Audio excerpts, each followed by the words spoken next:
maman, papa amènent Myriam se faire exploser.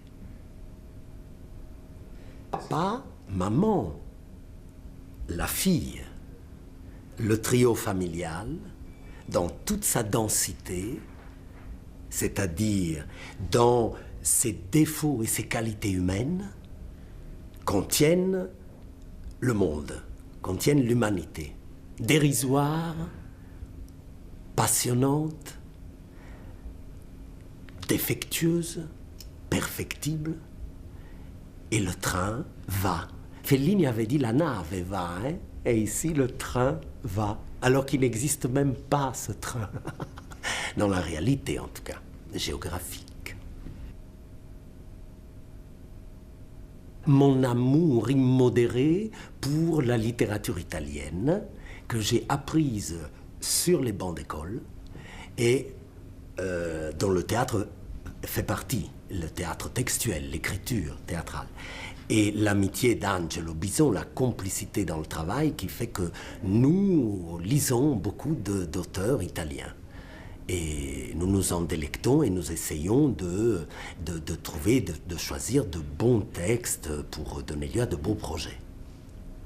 Beaux spectacles, partageables, avec un grand nombre de spectateurs.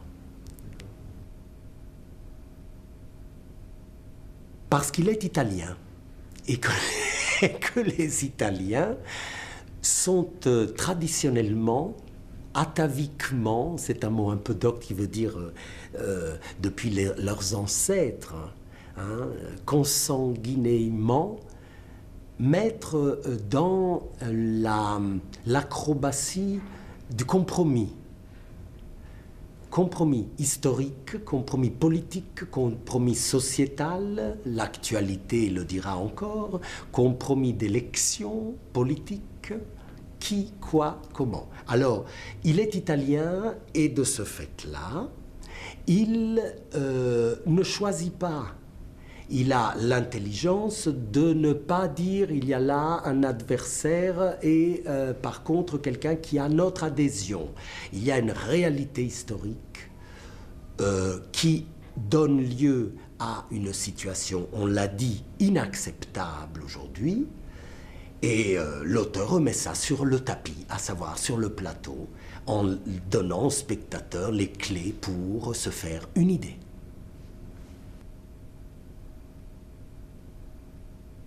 Il suffit de voir le peuple italien, n'est-ce pas, vivre, aller aux élections ou rester dans son lit, aux terrasses de café, aux magasins, pour comprendre à quel point c'est totalement inhérent à la société italienne, ce mélange intime entre ces deux ingrédients de l'humain.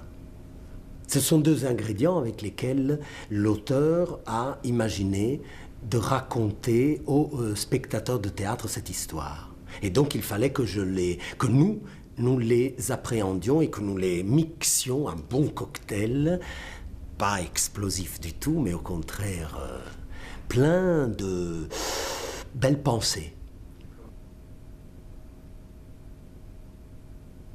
Mais c'est-à-dire que je sers l'auteur. Si l'auteur prend des licences littéraires, ça veut dire la permission artistique d'enfreindre, je dirais, la vérité, c'est parce qu'il n'est pas historien. Il ne fait pas de l'histoire, il ne fait pas de l'enseignement, il n'a pas mission pédagogique, et il a mission artistique. Et mission d'intelligence, de faire passer son propos, comme on l'a dit tout à l'heure. Alors j'ai servi cet auteur-là. Et je vais naturellement, non pas dans la reconstitution historique, s'il en est géographique ou autre, je sers un propos, une vision d'artiste, une vision d'auteur. Ce qui donne, à mes yeux, la légitimité à Tarantino, à l'auteur, de transgresser l'histoire, la vérité, va-t-on dire, historique en tout cas, les faits, c'est qu'il choisit, pour raconter cette fable, des personnages populaires. Il va chercher vraiment un père et une mère, une petite fille, leur dernière, qui sont pris littéralement en étau entre ces immenses chocs, non pas tectoniques, mais géopolitiques, qui est la question, le conflit moyen-oriental. C'est le peuple qui agit,